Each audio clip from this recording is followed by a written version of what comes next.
First day of a sentencing hearing for a Mid-Coast contractor who pled guilty to theft taking place in Rockland today.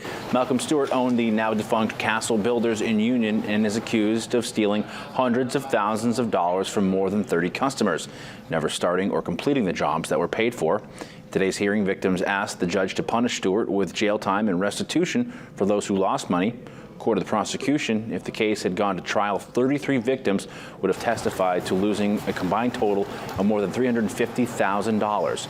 Most of the victims were seniors who Stewart allegedly targeted. He knew what he was doing. He's a good con man. It's very good.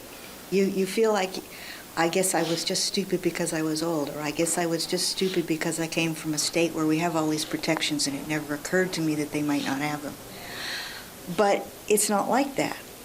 I have friends who are contractors. Now I have friends that are contractors, and they were taken as well.